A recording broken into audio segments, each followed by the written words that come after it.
Targeting launch towards the end of the year. This car will be brought in as an FBU. 5 to 7% growth will happen in the market.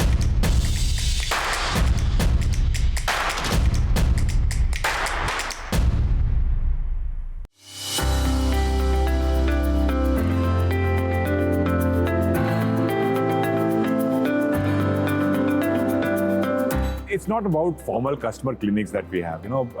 I think we have a lot of well-wishers, including yourself, who keep on giving us feedback.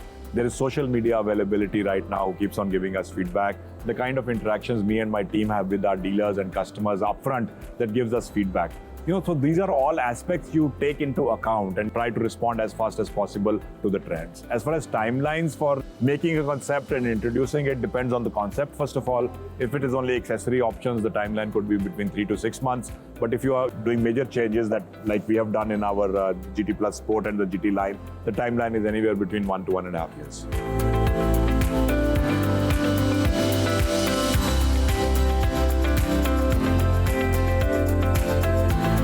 Why we're calling it a concept is that we are not production ready as yet for this car. We are targeting the launch of this car towards the festive season.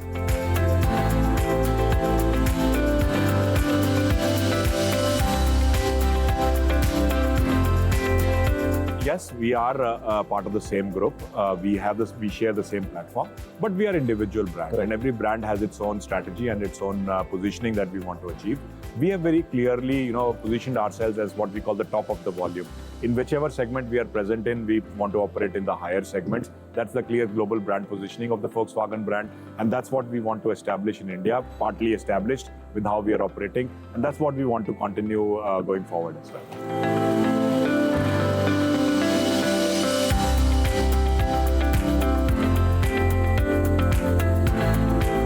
So if you look at the market, I think last year was again a benchmark year, almost a 4 million market, a growth of almost 10%. Coming out from a very high base, a 10% growth is astounding. I do think that kind of a growth will continue into this year. It may not translate into a 10% growth, primarily because the base is now very high.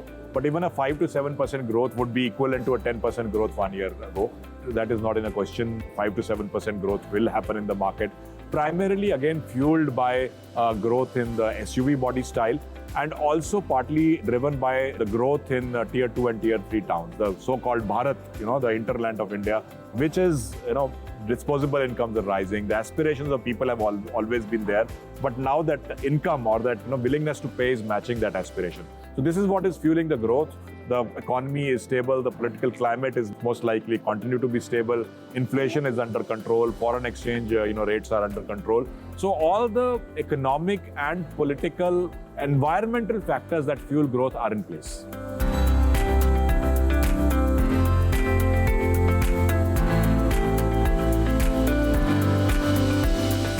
When I talk about 6 lakh plus customers, large portion of that, almost 4.5 lakhs to 5 lakhs, is Polo and Vento customers. Right. And if you remember on the Polo, we brought the GT towards the mid-life cycle of the Polo. So on the Polo, we had a penetration of close to around, on the gasoline version, because the Polo also had diesel. On the gasoline version, the penetration was around 20 to 25%. But if I look at my current portfolio, primarily because we started positioning ourselves top-down from the GT, and also because the market has moved towards more sportiness, our mix of the GT is around 35 to 40% on both the Taigun and the Virtus.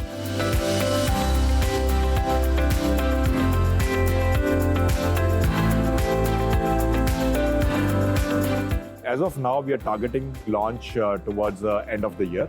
This car will be brought in as an FBU, so we are not targeting volumes with this. I see this more as our first step towards the future of mobility for Volkswagen India. That's how we are positioning it. As far as customer profile is concerned, I think primarily because it is coming as an FBU, you have to actually position it up towards the premium end, because that's how the pricing will be. The customer profile is going to be early adopters, and the professionals and the high net worth individuals is what we will be targeting.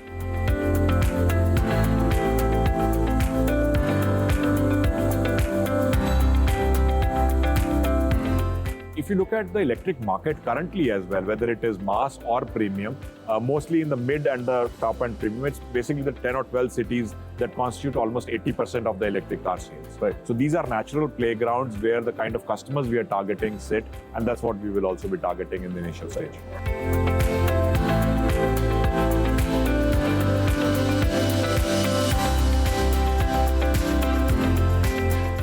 of now? No, I think our showroom experience is already at a level that we want it to be. With the introduction of the ID, as I said, it's our first step. So customers who are coming to buy non-electric cars should also have a chance to look at our electric portfolio.